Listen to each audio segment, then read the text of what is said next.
This is the 8th Pride reception that we will celebrate together. I want to begin by saying thank you to all the people that I'm looking out in the audience. I see some new friends, but a lot of old friends, folks who have been with us through thick and thin. And I am grateful for all that you've done to work with us to accomplish some amazing transformations over these last 7.5 years. You know, so every year we set aside this month to celebrate the ways that so many lesbian, gay, bisexual, and transgender Americans have helped to make our union just a little more perfect. We honor the countless nameless heroes who paved the way for progress, the activists who marched, the advocates who organized, the lawyers who argued cases, the families who stood by their loved ones, even when it was tough. Every brave American who came out and spoke out, especially when it was tough. Because of them, because of all of you, there's a lot to be proud of today. Today, we live in America where don't ask, don't tell, don't exist no more. Because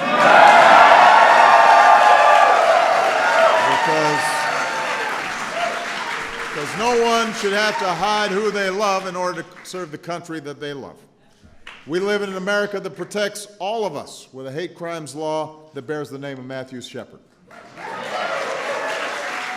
We live in an America where all of us are treated more equally because visiting hours in hospitals no longer depend on who you are, and insurance companies can no longer turn somebody away simply because of who you love. Thanks to heroes like Edith Windsor and Jim Ober, I always get Jim's name. Jim knows I love him, but I never know where to put the emphasis. Obergefell. Generations of couples who insisted that love is love.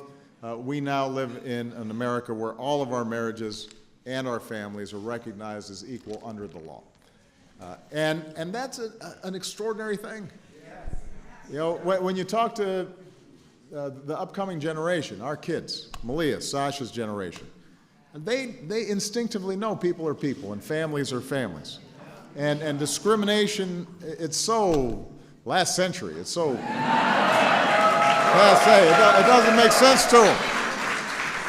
So we live in an America where the laws are finally catching up to the hearts of kids and what they instinctively understand. So some folks never imagined we'd come this far, maybe even some in this room. Change can be slow, and I know that there have been times where at least some of the people in this room have yelled at me. But together, we've proven that change is possible, that progress is possible. It's not inevitable, though. History doesn't just travel forward. It can go backwards if we don't work hard. So we can't be complacent. We cannot be complacent. Securing the gains this country has made requires perseverance and vigilance, and it requires voting, because we've got more work to do. We still have more work to do when gay and bisexual men make up 2/3 of new HIV cases in our country. We have to work hard to make sure that jobs are not being denied, people aren't being fired because of their sexual orientation. We still have work to do when transgender persons are attacked, even killed, for just being who they are. We got work to do when LGBT people around the world still face incredible isolation and poverty and persecution and violence and even death. We have to work to make sure that every single child, no matter who they are or where they come from or what they look like or how they live, feels welcomed and valued and loved. So we're going to have to keep on pushing, and that's the work of all of us. You know, the great and often unsung civil rights hero Bayard Rustin once said, "We need in every community a group of angelic troublemakers." I like that. And that's what I see here tonight. You know, people who aren't afraid to ruffle feathers in the name of justice and equality until we extend the full promise of America to every single one of us. And that's always been our story.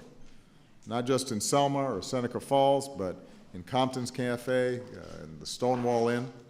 It's the story of brave Americans who are willing to risk everything, not just their own liberty or dignity, but also doing it on behalf of the dignity and liberty of generations to come. You know, they understood a truth that lies at the heart of this nation. When all Americans are treated equal, we're all more free. And that's what should give us hope. You know, despite our differences and our divisions and the many complicated issues that we grapple with, real change is possible. Minds open, hearts change, America shifts, and if the past few years have taught us anything, it's that people who love their country can change it. You know, one of the most special moments of my presidency was that warm summer night last June when we lit up the White House. You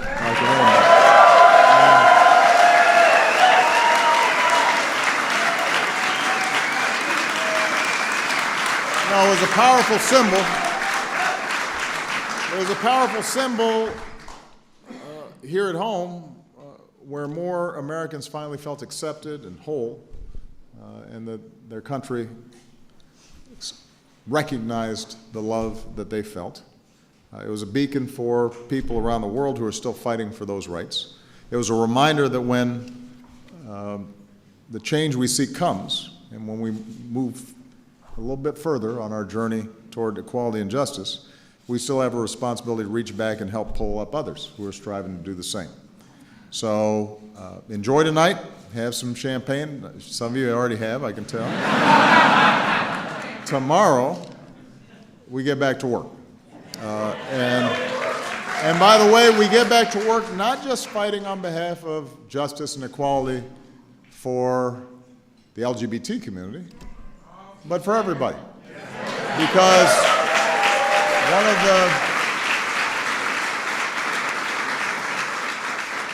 if you've felt the sting of discrimination, then you don't just fight to end discrimination for yourself. You got to fight for the poor kid who needs opportunity. You need to fight for the working mom who can't pay the bills. You got to fight for some young woman on the other side of the world who can't get an education. It can't just be about us. It's about we and what we can do together. So I'm very proud to have fought alongside you. We got more miles in the journey, and I'm so glad that we're going to be traveling that road together. Thank you very much.